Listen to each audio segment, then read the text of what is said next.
Ladies and gentlemen, boys and girls, what is up? What is up? What is up? Come on in. Come on in. It is January 13th, 2021. And I really just wanted to come on and kick it with you guys, man. Just wanted to come on and kick it and talk some NBA. We had a lot going on today. And I figured, I'm not covering the Hawks game tonight, so I figured I would just come on and talk about this trade. So I wanted to be interactive. So hop on in the chat. Let me know how your day was, where you're chatting from, and your initial thoughts on the trade. We're going to break down the trade a little bit from all the directions, right? So we're going to look at it a little bit from each team. We're not just going to look at the Nets. We're going to look at all four of the teams. We're going to look at the money and see what exactly does this mean. Now, I know that I'm on a Hawks channel. Shout out to the Hawks Beat. That's my website. Make sure y'all check that out. Subscribe to the YouTube. But, yeah, man, we're going to get into all that stuff, man. It's got Eastern Conference implications. It's got Western Conference implications. and I put this Facebook post out before I logged on. I said, LeBron came to the West and literally everybody jumped to the East. Everybody jumped to the East. Where y'all going? Where y'all going? You know? So, I mean, we're looking at the Clippers right now, right? We're going to see, is Kawhi and PG, are they going to make a run back to the East since Bron's on the West now? It's funny. Blockbuster trade that goes down probably about an hour or two ago. That's been on the news. James Harden finally cries his way out of Houston. And look, man, I understand you didn't want to be there. I'm not really a fan of him moping and doing everything he did to get up out of there. I get it. Like, I get you didn't want to be there. But you're a professional, man. Go about your business. Go about your business, man. Those guys are getting paid. You're getting paid very handsomely. You're getting paid very handsomely. So I didn't necessarily like his body language. He didn't really have to throw his teammates under the bus. And there's some things that I like about James. There's some things that I don't like about James. But we're going to talk about that.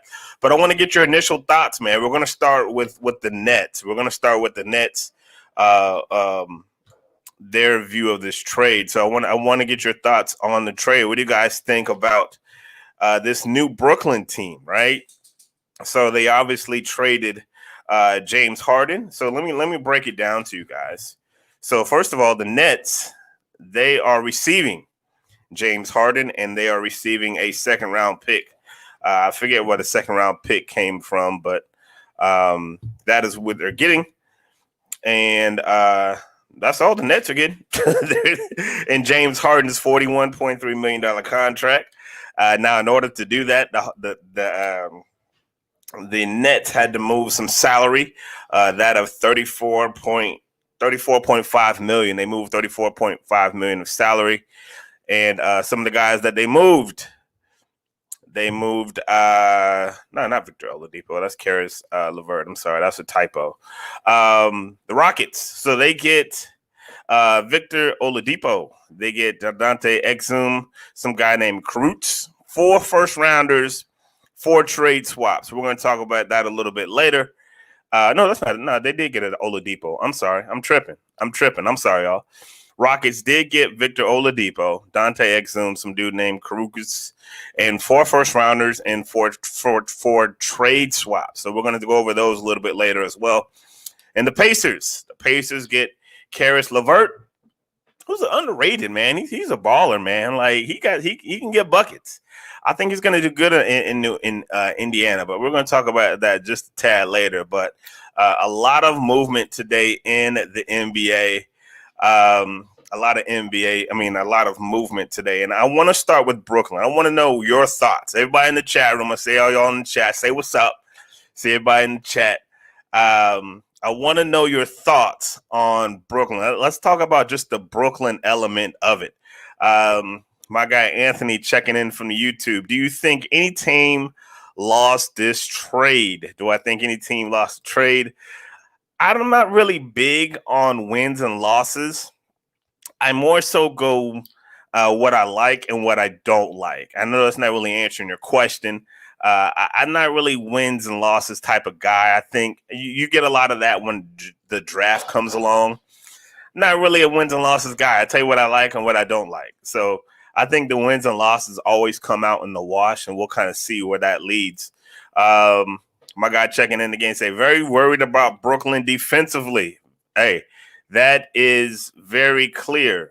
So in James Harden, you are getting a bona fide bucket getter, like an all-time bucket getter. Like this guy, if there's one thing that he does, is get buckets. There's one thing that he does. He gets buckets. Here's the thing, though. You have now a three-headed monster of Kyrie Irving, James Harden, Kevin Durant, and you have to ask yourself, there's really only one ball, right? Like that is a lot of firepower, right? That's a lot of firepower. And you look at each one of their games, Kevin Durant is obviously the best of the three. He is obviously the alpha on that team. But here's the thing. From a talent standpoint, everybody knows that KD is the alpha. KD is the best guy. And hopefully he will continue to stay healthy and ball out. Big KD fan. I would say KD is probably the most well-rounded of the three. Kyrie gets buckets. That's what Kyrie does. What does Kyrie do outside of that? He makes some nice dribbles. He's not really a distributor. He's not really a guy that says, "Oh man, we're glad we got Kyrie. Let's put some guys around him so he can make them better." No, that's not what Kyrie does. Kyrie makes Kyrie better. So I mean, that's just what it is. He's not a good defender, but he gets buckets. Good shooter, can get to the hole, get his own shot, whatever. That's what Kyrie is. James Harden, he's probably one of the most prolific scorers in NBA history, and that's not no hyperbole. And that's not me just, bigging up my guy because he's a lefty. James Harden can distribute. He's always among one of the league leaders as far as distributing the ball. So how was that nuance going to work when Kyrie's the point guard, but James is the distributor? See, a lot of times people put these teams together and they think it's going to work kind of like NBA 2K. But it doesn't work like that. It doesn't work like that. There are going to be a lot of things that they have to figure out. I'm interested to see how much I'm interested to see how the personalities will work together, right? How the personalities work together. Shout out to my guy Raphael from the 3-point conversion. They do great work. Y'all make sure y'all go follow them. Raphael and those guys, they do yeoman's work, man. Salute. Checking in from the YouTube page. Brooklyn gave up too much. They gave up a lot, bruh. The more I was looking at it, the more I really like this trade for Houston. All right, and we're going to talk about that. And let's be clear. Like, we're not going to sugarcoat it. We're not going to think this thing to death. Let me be unequivocally clear. Brooklyn is the team in the East. They are the team in the East. Like, that is a lot of firepower. Like, they definitely have their issues. They're definitely going to be challenged defensively. But yeah, man, that's a lot of firepower. If you're gonna go into Brooklyn and you got all three of them dogs rolling, you're gonna have to score about a 130 to beat them. You're gonna have to score about 130 to beat them, because offensively, they are offensively, they're gonna be really good. They're gonna be really good. So here's the thing. As far as Brooklyn, I think that the cons are they're offensively loaded. The good, they're offensively loaded. The cons are this. You don't have anybody that's going to play no defense. You got rid of Jared Allen. You know what I'm saying? Torian Prince, he wasn't no defender. But, like, who's going to play defense? I worry about their ability to play defense. I worry about their ability to handle adversity, right? So you have guys like I don't know who you have defensively. I don't know who you have that's going to rebound. Like, DeAndre Jordan is obviously a shell of himself. He was starting games with Jared Allen was doing the majority of the work on the offensive boards, defensive boards, but I wonder what that means defensively for this team. So there's going to be questions there. And again, the adversity piece, when you look at the championship teams, when you look at the Lakers, when you look at the Warriors, they always had that guy that could bring everybody together. And whenever things are going wrong, whenever there's adversity, it can bring it together. Is Kevin Durant that guy? Is Kevin Durant that guy? I don't know. I can't tell you unequivocally he is. He is that, like, from a basketball standpoint, KD just wants the ball. He just wants the ball. Like all the off-court stuff, like they asked him about Kyrie, he's like, yeah, we worried about Kyrie. We hope that he's doing well. Like, how you think Bron would have handled that? Like, Bron, the leadership aspect is something I think that's going to be very key. Another aspect before we move on to the Rockets. Although you are good offensively, there is a precedent set in winning championships that you have to be a certain level defensively. Think about it. Every team that's ever won a championship, go back to the Lakers, to the Warriors run, even to the Cavs, you always had good defensive teams. Like, even if they weren't great, like, you had a couple of defensive dogs on that team, right? And, like, for as good as, and here's the thought, for as good as the Warriors were offensively, you could argue they were just as good defensively. Like, everyone wants to talk about Steph and Clay and the Splash Brothers, but Draymond Green, Klay Thompson, those are all NBA defenders. They had all NBA defenders on that squad. And Andre Iguodala, he got the Finals MVP just for playing defense on LeBron, even though LeBron carried a triple-double that series. My man carried a triple-double, and they gave the guy the MVP for playing defense on him.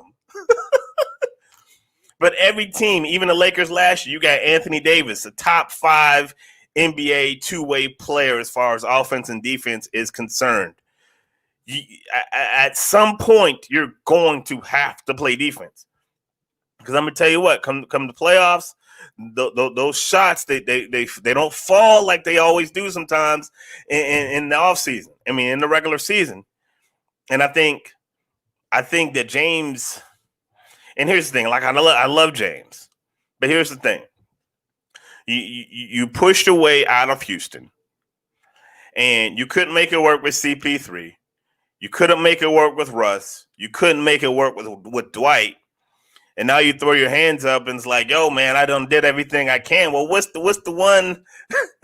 What is the common denominator? The common denominator is you. So, I mean, I don't know. Like, we're going to see what this is going to be. I don't know what my Facebook, shout out to my Facebook folks checking in. I just pulled that up. I don't know why those comments aren't popping up in my chat. But Derek Thompson, shout out to Derek, said, will Kyrie blow this thing up? I don't know. But here's the thing, and Kyrie is a huge part to this equation, right? And I think because of the Kyrie situation, from everything I've heard on ESPN, the reason why this thing got accelerated is because of the Kyrie situation. KD is like, look, man, I mean, I don't know if I can count on Kyrie, so why don't we go ahead and get James up in here? And the problem with Kyrie, he wants to blame the media for everything. And, like, that's fine. Like, that's fine if that's what you want to do. But, like, nobody can explain the whereabouts or no one can come to his defense or anything because Kyrie ain't said nothing. You ain't said nothing. So, like, what is the media supposed to do? How is the media supposed to cover it? You know? I don't know what he's going through or I don't know what the deal is with Kyrie. But Kyrie's a different dude. Like, all three of them dudes is kind of different. KD, he can be a different dude at times. We've seen what James Harden can be. So I think the personality aspect, the Kyrie thing, is going to be a huge issue. Shout out to my guy Tushar Patel. He said, remember when the Nets traded all those picks back in 2013? We know how that turned out. Same thing here. We'll see if it works out in time. Yo, they traded a lot of picks.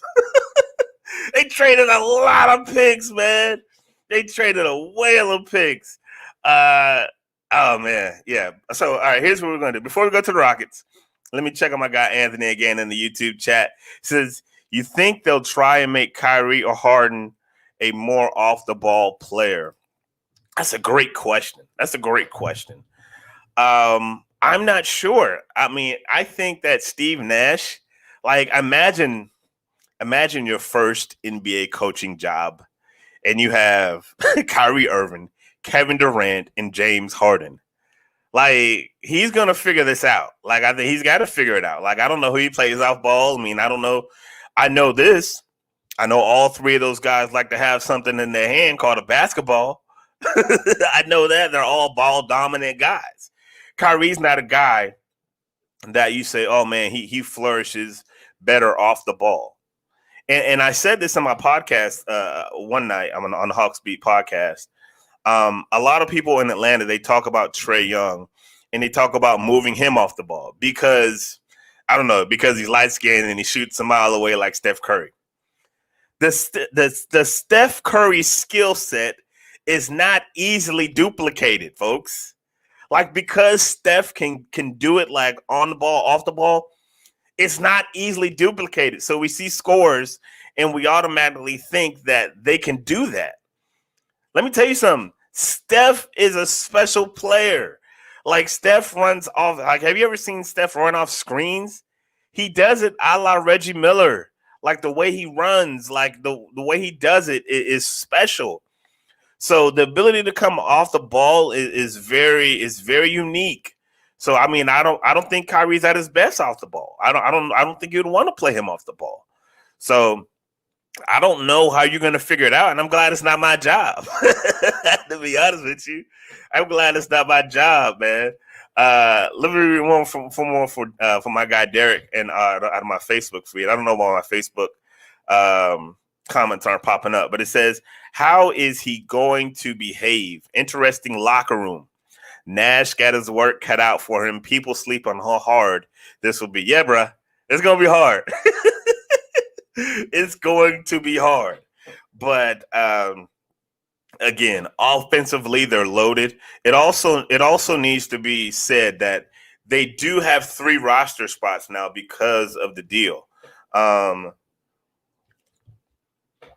Because of how they moved it. Now they did, as far as salary is concerned, they moved out like $34.5 million. They moved that money out in contracts, and they're taking on James Harden's contract, which is a difference of about $6-7 million. They're gonna get banged a little bit for the luxury tax, so they're gonna have to pay a little bit more in the luxury tax. But their owner has money; he's not worried about that. And so, and if you want to chip, then it's all gonna be worth it. But if you don't, want to chip, because let's be unequivocally clear, it's championship or bust for Boston now, because you have pretty much mortgaged your future to the Rockets. You have mortgaged your future to the Rockets. So let's look at the Rockets.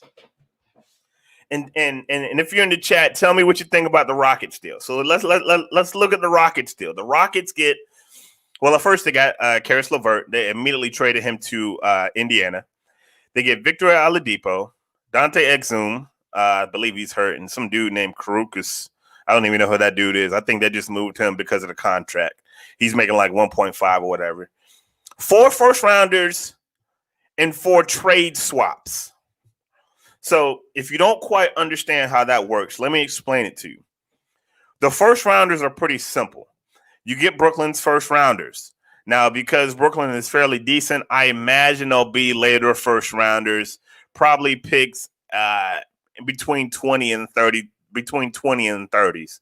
You're probably going to be picking around that area because I imagine this is going to be a playoff team. So you have the 4 of their first round playoff, their 4 first round picks. So you have their first round picks for 2022.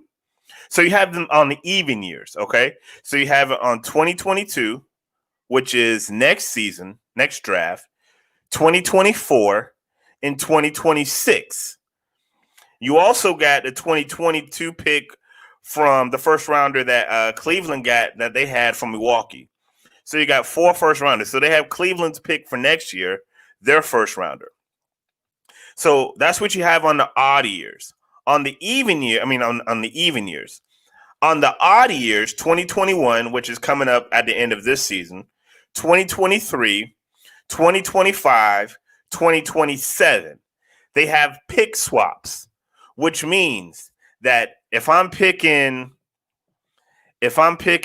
25 and you're picking 12, I'd be like, I can now say, nah, man, I want your pick. I want your picks. They're not as valuable as the first round picks, but they do give you some leverage. If Brooklyn has a down year and they make a trade on something and they acquire somebody else's first round pick and they end up having a top 10 pick for whatever reason, the Rockets can now say, oh, gotcha, got a swap. So now they have that ability. So you have the 4 first rounders and the 4 trade swaps. So if you're going to move a James Harden, you got a pretty good haul. You got a pretty good haul. You got 4 first rounders, 4 trade swaps, and not to mention Victor Oladipo. So here's the deal with Victor Oladipo. Victor Oladipo is on the last year of his contract, right? He could work out for you. He could not work out for you. I'm not sure. But you went from spending a whole lot of money because James Harden and Russell Westbrook were both making upwards of $40 million. So you pretty much cut that in half because you had to take on the John Wall contract. So now you still got John Wall for another 3 years, which is fine. Like you can do worse at point guard for John Wall. But again, folks don't understand, and John Wall looks healthy this year. Like he looks healthy. Hopefully he can give you 3 years of healthy basketball, and that will be really great for the city of Houston. But let me tell you this. If you talk to anybody from the DC area, anybody that pulled for the Wizards or the Bullets, however you want to call them, I still call them the Bullets. John Wall was a beloved figure in that city for everything he did on the court, off the court. The injuries, sometimes they get to you. I see John Wall flourishing in Houston. Now you surround John Wall with a bunch of young guys for the next 2 or 3 years. Who knows what will happen? Victor Oladipo, he can prove himself if he wants to be there. If he shows that he's injured, you can re-up with Victor Oladipo and sign him to a 2 or 3 year deal. So you've obviously hit the reset button. Nobody's expecting you to compete for a championship, but you have plenty of cap room now because you got rid of that $48 million, the 40. How much was he making? He was making 41 this year. 41 this year, I think 45 next year, and I think 47 the year after. So you got rid of all of that money, and now you have draft picks. So that's why I said I really like this for Houston. Like we tried the James Harden thing. It didn't work out. So now we're hitting the reset button. And another part that I find funny is that the Rockets owner, Tillman Fertitta, there was a lot of talk about possibly James Harden going to Philly. Listen, I knew he was never going to Philly because the Rockets GM now is, not the Rockets, the 76ers GM now is the same GM he used to be in the Rockets. He was trying to get James, but one thing Fertitta was not going to do. He was not going to trade him to Philly to give the possibility of his old GM and his old player possibly winning a championship. That was never going to happen. That was never going to happen. But yeah, man, I thought the Philly. I always thought he would end up at Brooklyn simply because Brooklyn had the most assets. But he was never going to Philly. And watch out for Philly. Philly is still a really, really good basketball club once they get everybody back from COVID and everything. Your boy, Joel Embiid, he is having early in the season. I know we're only like 10 to 12 games in. Early in the season, he is putting up some MVP numbers, man. But let me tell you, man, I really like this for the Rockets. They got the Lauren Wood kid out of nowhere. Christian Wood kid. He is really flourishing this year. And I really like this for the Rockets for the long term. I really like that for the Rockets. Another chat from the Facebook. Grant Walters, by 2022, the Nets first rounder could be a lottery pick if this thing blows up. Exactly. So here's the thing. When you look at Kyrie Irving, you look at those personalities, as dynamic as they are on the basketball court, the one thing they aren't stable on is their mental. No, I'm saying. But, I mean, look, man, Kyrie's all over the place. And I think that, realistically, Kyrie can throw a wrench in this whole thing, man. Look at how he got out of Cleveland. When he was out of Cleveland, talking bad about his teammates, wasn't talking to teammates. When he left Boston, he didn't leave there on the good terms with people. Like, he doesn't leave places. He doesn't leave places better than like when you found them. You know what I'm saying? You know, when you're growing up, folks always say, well, we'll leave the place better than how it was when you were there. Kyrie doesn't do that. And this isn't me banging on Kyrie. Like, I love Kyrie. I love to watch Kyrie ball. He's like one of my favorite top 10 guys balling. But Kyrie's a nutcase. Like, Kyrie is a nutcase. Like, he can ball, but he is a nutcase. And I love him to death. But I'll tell him to his face, like, you're a nutcase, dog. Like, you're a nutcase that can ball. He can ball. So this is going to be very interesting. And those draft picks can prove very interesting. Very interesting. Again, 4 first rounders each every year, 2022, 2024, 2026. The other first rounder from Cleveland, 2022. And then you have the pick swaps on the even year. So, yeah, man, Houston's set. They're like, look, man, they washed their hands on James Harden. And did y'all see that game last night? When he was in when they played the Lakers. And, you know, some of the guys were making fun of how he looked. And look, man, like, he didn't really have the six-pack going. He looked kind of big. And he just kind of been nailing it in, man. And I tell you what, who didn't take kindly to that? And that was one Mr. DeMarcus Cousins and one Mr. John Wall. And one thing Mr. DeMarcus Cousins ain't ever gonna do is hold his tongue. He was like, look, man, it was just disrespectful. I'm like, look, man, that's one dude you don't want to piss off. Like, Cuz is about that life. Like, DeMarcus Cousins is about that life, man. Yeah, man. So let me check into another one of our folks checking us in from Periscope, Miski 123. I don't love the trade for the Nets 3 stars. Who gets the ball? And I've said it. I think unequivocally, the thing you have to worry about is who is going to take the shot, who is going to get the ball, what kind of offensive synergy are you going to have? What kind of offense are you just going to run like they did in Phoenix with Steve Nash and D'Antoni when they first started that thing, the run and gun? What kind of half court? I'm anxious to see what kind of half court offense is this going to look like, right? Because James Harden is shown over the years, like, he is the system, right? Like, James Harden is the system. When you talk about Houston and you talk about the Rockets and everything they were with Russ and Harden, with Harden and CP3, with Harden and Dwight, with Harden and Carmelo, it's always been the system is James Harden. So are you going to, it would be foolish for Steve Nash to run all that ISO balls type stuff. But what have we seen James Harden flourish in other than that? I don't know. Like, and this isn't me saying that he can't flourish in a system. This is just me saying I haven't seen him flourish in a system other than ISO ball. I haven't seen it.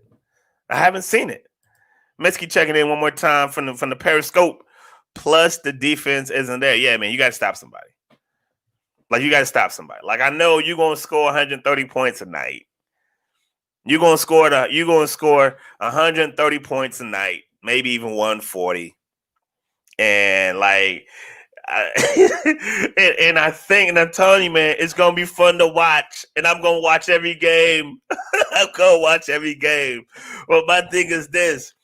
When it comes out to the playoffs, you're going to have to play some defense. When it comes down to it, you're going to have to play some defense. Because championship teams always have at least one or two guys that are their sole reason for being out there is just locking dudes up. Locking dudes up. You're going to have to play some defense. Who going to stick Anthony Davis? Who going to stick Anthony Davis? Like, when you look at all of these moves, it really comes down to one thing. Who is going to stick Anthony Davis? Nobody. So, I mean, defensive questions are definitely fair. They're definitely fair.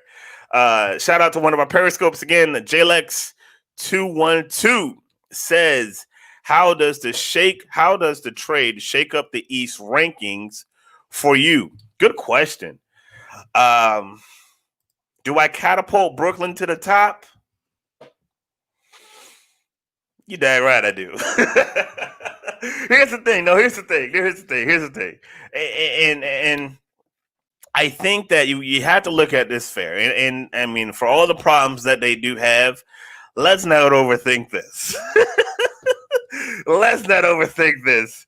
This is still James Harden and Kevin Durant and Kyrie Irving. Yes, they're going to have some problems with the ball. Who's going to take it? I don't know. But I know something. Having a whole lot of talent is much better than not having any talent at all. So, I mean, I still like – I look at the East like this. And just to answer your question, you asked me how does it shake up the rankings. I look at the East in tiers, right? So my top tier teams, I got Milwaukee, I have Philadelphia, I have Brooklyn. Those are my top three. It used to be Miami, but they not out there no more. Miami got a worse record than the Hawks. So, I mean, those are my top three. I got Milwaukee. I got throw Boston in there. Tatum and Brown doing their thing. So I have it in tiers. I got Brooklyn. I got Milwaukee. I have Boston, and who was the other team that I said? Philadelphia, right? You can make a change. Listen. You can make an argument that Indiana's kind of knocking on that door, but they're not there for me yet. So Indiana's kind of like second tier, right? So in the second tier, I kind of got your Indiana. You're kind of middle of the road teams. I got Miami Heat's kind of in that second tier for me now. Charlotte Hornets are looking really good. They're 6-5. LaMelo Ball is going to be a star. I tried to tell folks LaMelo is going to be a star. And, you got Atlanta. You got all these teams that are kind of like middle of the road, I think. So that's kind of how I see. So I have it broken up into tiers to answer your question. Negative text from the YouTube. Two-Face Big Dread says Seattle Rockets got a nice ring to it. Seattle Rockets, yes. So they are talking about possibly enlarging the league. And everyone says that if they do enlarge the league, Seattle is the team that is going to get the team, but I doubt Houston is going to Seattle, even though it is very funny, the idea of that. Shout out to my guy Malik, checking out from YouTube. Malik said, I honestly think Boston has the best chance against Brooklyn. Let me tell you something, bro. And let me tell you something. You listen to me and you hear me close. Boston, with that duo of Tatum and Brown, them boys are for real. I love Tatum's game, and I love Brown's. I love both of them together. They're both averaging 25, 26 points as a duo. They got Gordon Hayward up out of there now, so they got a lot of room to work. Those boys are going to be a problem in the playoffs. Do you hear me? There's something to be said for playoff experience. I think they learned a lot last year for that L they caught in the playoffs. And when I see that team, I see them. They just hungry. They have the elements of what it takes to win a championship. So I think when you look at the East, they're gonna compete. They're gonna compete. Like here's the thing: in the East, there's no one set. There's no like, okay, yeah, we know it's gonna be Milwaukee. Like you can't say that unequivocally now. Like you can't say that unequivocally now. Like there's guys at the top. There's guys at the top now. So. Yeah, Malik, I'm with you, bro. I like Boston too. Let's go from Facebook. See in the chat. Another one from Grant Walters. How do the Nets now match up to the Lakers? Let me tell you something. And let me be clear. I don't know if anybody matches up with the Lakers, man. The Lakers are just LeBron James and Anthony Davis is it is such a good duo that like I don't even I find the words to describe it escapes me. But I will say this to answer your question. The Lakers have several things on the Brooklyn Nets that Brooklyn doesn't have. If you're going down the chart, you can say Brooklyn has more talent offensively. You can say that. But from a schematic standpoint, I think that the Lakers have a better coach. You got a rookie coach going up against a guy who just won an NBA championship. And not only that, you have an NBA coaching championship staff. You have Jason Kidd on that squad. You have guys who have rings on that squad. So you got to give the coaching edge to the Lakers. You got to look at the fact that the Lakers are the returning champions. I always say, like the great philosopher Ric Flair, in order to be the man, you have to beat the man. I think the duo with LeBron and Anthony Davis is they're here and everybody else is here until proven otherwise. Anthony Davis, top 5 guy.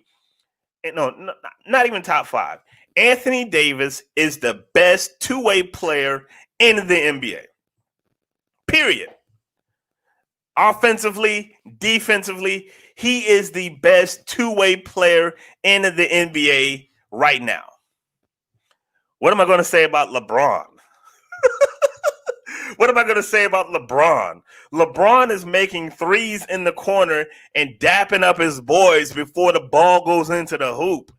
He's having more. Every time you think, well, shoot, this might be the year for Bron where things finally start to slow down. He's never going to slow down. He's a cyborg. I don't know what's wrong with that boy. I don't know what he eats in his Wheaties, but I don't know if LeBron will ever slow down. But here's the thing that I love about the Lakers. When you look at NBA championship teams, you look at history. I'm a big fan of history, right? You look at those teams from the Bulls. You look at those teams from the Warriors. They always had that one guy who came in and did one thing, right? You look at the Bulls. You had Steve Kerr came in to do one thing, hit shots. Dennis Rodman came in to do one thing, get rebounds.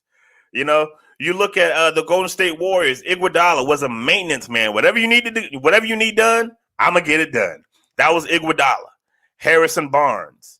You always had those kind of intricate guys placed throughout your squad, right? The Lakers are built kind of like that. Dennis Schroeder, what do? You go to the paint, you make open shots.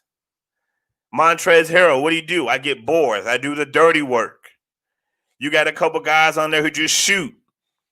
Kuz, I don't know how Kuzma fits in. Kuzma just gets in. Kuzma's kind of the anomaly in all this, right? And I like Kyle Kuzma, but he's kind of the anomaly in all this. But everybody on the Lakers has a job to do. And if they don't know their job, Bron will tell them what their job is, and they'll do their job.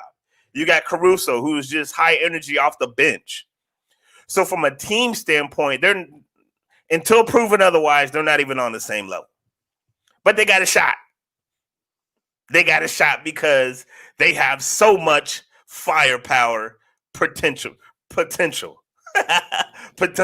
we haven't seen them play a minute yet. Like on paper, it's really good, but I can't say that they'll be any good. I really can't. Like, what are you going to get out of DeAndre Jordan in Brooklyn? DeAndre Jordan is your center. They're tipping off right now against the Knicks. They just tipped off. DeAndre Jordan, he's been starting, but Jared, the guy they just traded away, man.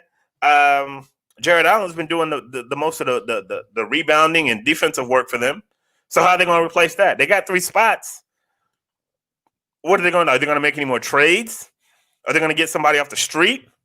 Let me tell you this about getting guys off the street. There's a reason they're on the street. No disrespect to any free agents, but there's a reason they're a free agent right now and nobody hasn't picked up. So it's not like you're going to get anything of high value coming in. I mean, what? You may kick the tires on the Iman Shumpert or something like that.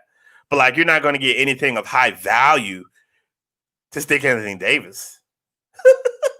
Who's going to stick Anthony Davis? Like, it's so funny. Like, you're going to see days of everybody doing prognostication on ESPN and this, that, and the other. When it's only one question that needs to be answered, who's going to stick Anthony Davis? Who's going to stick Anthony Davis? Let me go back to Facebook, even though it's not popping up on my screen. Osman, what's up, brother? He says, true, everyone has a job. You got to have a job. That's what a championship is. Championship teams. Everybody has a job. And again, because Brooklyn's so new, they'll probably figure it out. But for the time being, we just don't know. Like, Kyrie is the big wild card in all this. Because let me tell you this. One thing that can torpedo a talented team, personalities. You guys don't get along, it's going to show. Look at how Houston, and John Wall was like, yo, man, he was never on board to begin with. What happens if he doesn't like what's going on in Brooklyn? I don't know. You know what I mean? Like, those are really good things that you got to think about. Talking about I said I was going to go over all those things. One thing I didn't talk about was the Pacers. And feel free to chime in here, guys, if you want. I don't know if my Facebook feed but I have my Facebook feed on there if you guys want to chime in on Facebook. But the YouTube and the Periscope seems to be working. So hit me up with your questions, with your thoughts, and we're just going to do a little round robin, man. I just figured I normally cover the Hawks, but tonight Hawks didn't have a game. Shout out to the Hawks Beat. Make sure you guys follow that and check out the podcast. And but I saw like, yo, man, I just want to come on here and talk some NBA with my folks, man. So that's kind of why we are here. But Pacers, they get Karis LeVert in the second rounder. So they move Oladipo, who didn't really – his time in Indiana had pretty much gone. Let me tell you something, man. I like this move for Indiana. Indiana's a team nobody's talking about. And while I don't think Indiana is a team that's going to compete for a championship, they are a team that you don't want to sleep on. They're currently 7-4, which is, I think, either 4th or 5th in the East. Brogdon and the Sabonis kid, they're making a nice little synergy. Karis LeVert can come in and replace Victor Oladipo. Karis LeVert is a bucket getter, man. Like, he gets buckets. Like, he's a better player than most people give him credit for. So I really like this deal for the Pacers, man. Like, you mean you move Vic. You know, he didn't really want to be there anyway, so he was on the last year of his contract. You bring in a guy like LeVert. I think he'll fit in good with Brogdon. I think he'll fit in good with the Sabonis kid, but I really like that for the Pacers. One thing that I always say, and shout out to my guy D Thompson. What up, D? Checking in from YouTube. One thing I always say about this, and I do a lot of radio on different podcasts and whatever the case may be. And whenever people ask me about a certain team, I always say this. When you want to know how a team is moving or how a team's intentions are, you always look at the money. Always look at the money. And when you look at a team's salary, that'll tell you a lot about a lot about how a team is moving. Let me go to the questions again. My guy Malik, checking back in. What team do you feel Harden would have fit on the best? That is a great question. My answer is this. Houston. No, let's play. Here's the thing, and I said this earlier. We haven't seen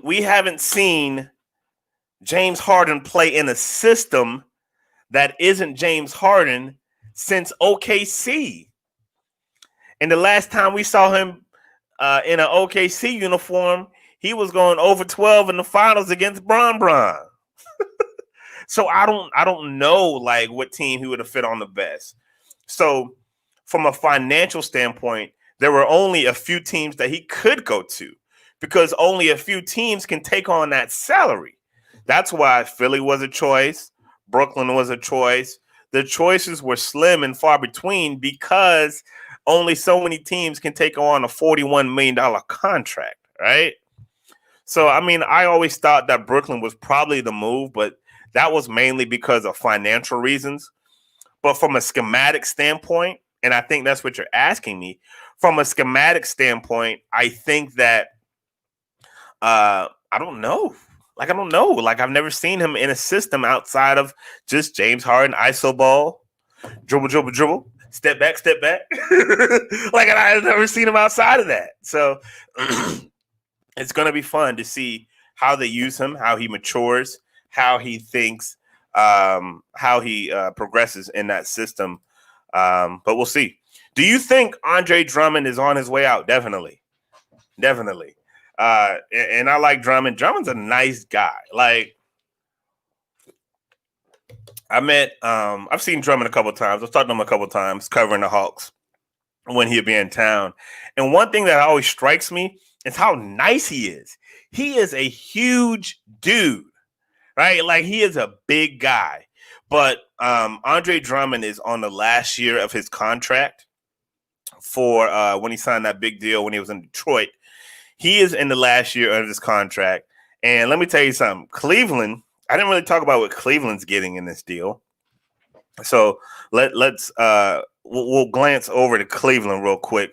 Andre Drummond, let me pull it up, is in the last year of his deal.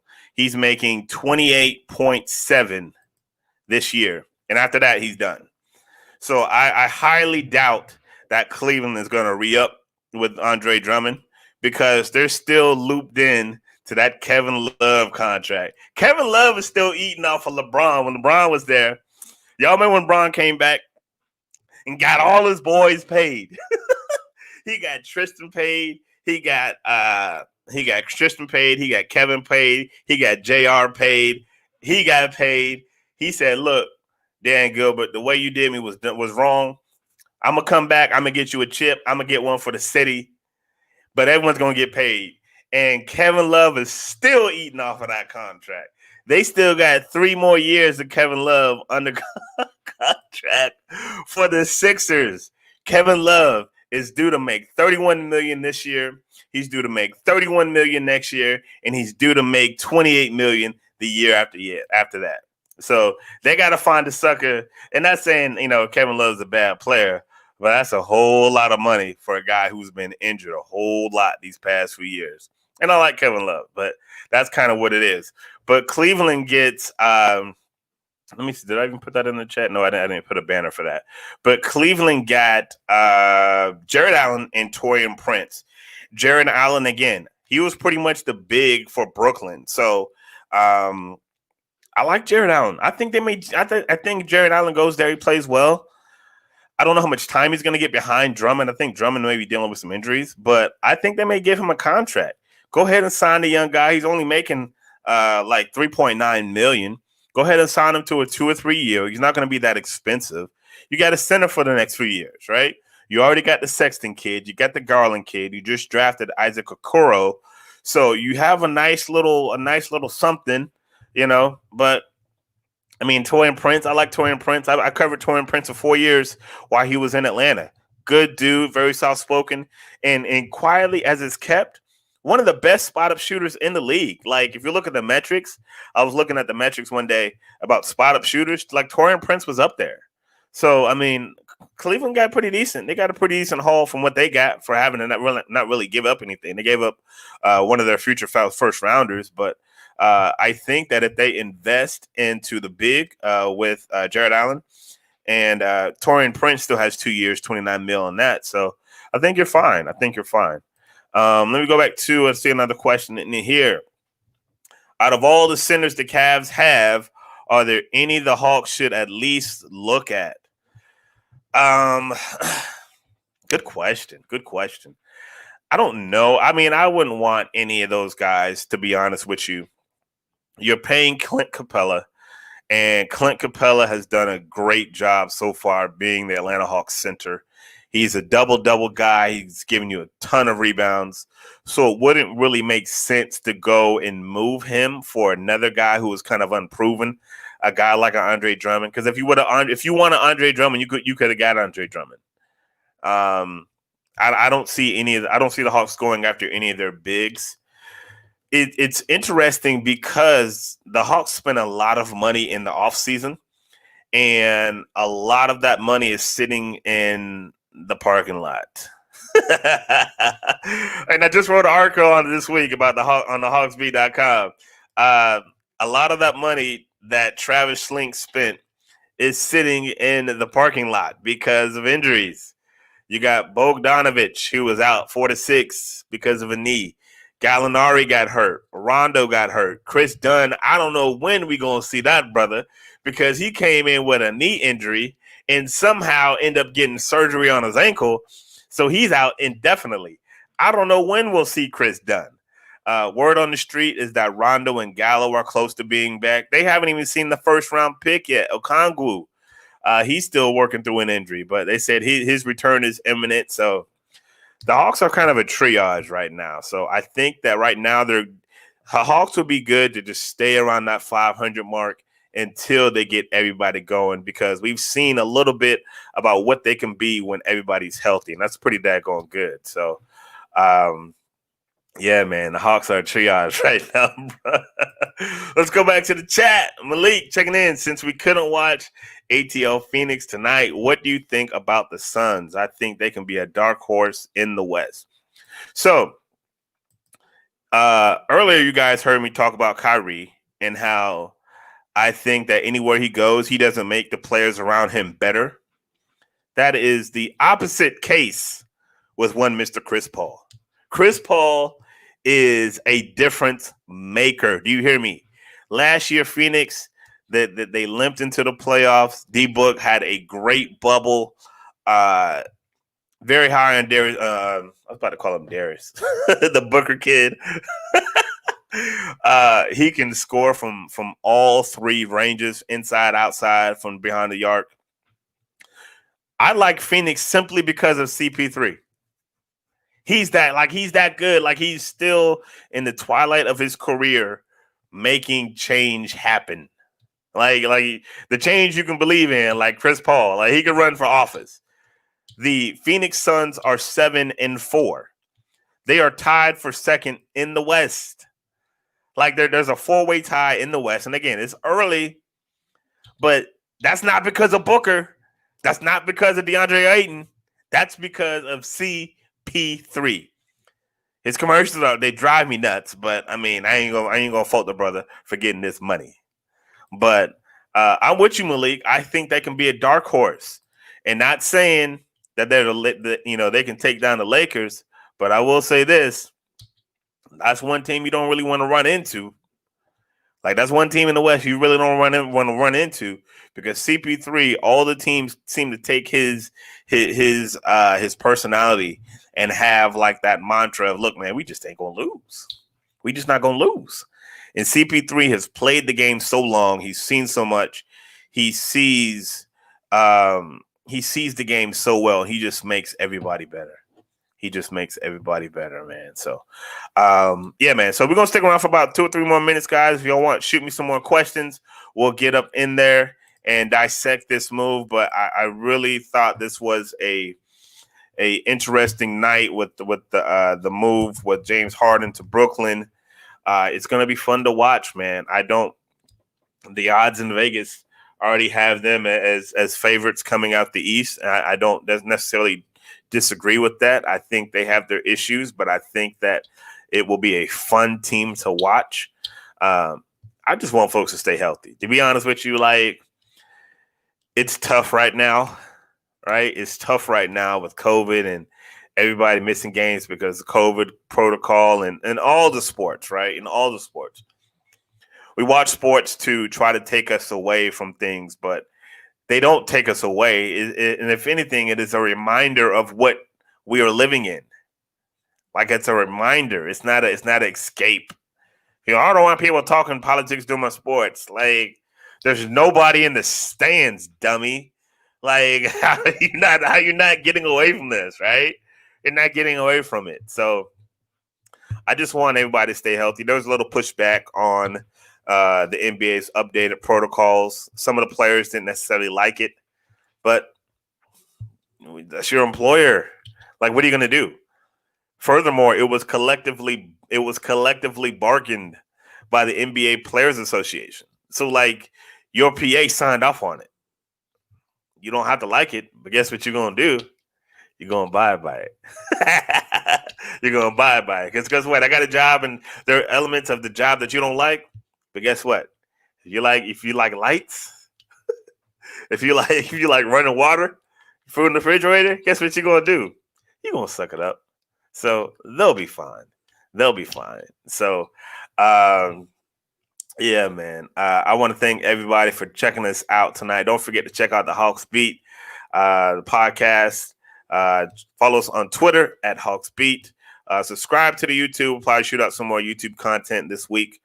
And I'm trying to think, is there anything else? Manscaped. Don't forget to check out our plug for Manscaped. They are sponsoring us this for the month of January. Go by thehawksbeat.com, click on the Manscaped banner, and male grooming. So it's not just, the shaving and everything. They have body wash. They have a whole bunch of stuff that you can get, some male grooming. So go to Manscaped and use our promo code, which is HawksBeat. HawksBeat. That's the promo code, and you'll get 20% off your order, and you will get free shipping. So make sure to show Manscaped some love. Type in our promo code HawksBeat. You'll get 20% off and free shipping, and it'll help the podcast and the brand. So, like we said, the end of every podcast, God is good all the time, and all the time God is good. So, if you don't know him, you need to find him and show him love, because that's all he's showing you. LOBE love. Peace. We out. See you guys.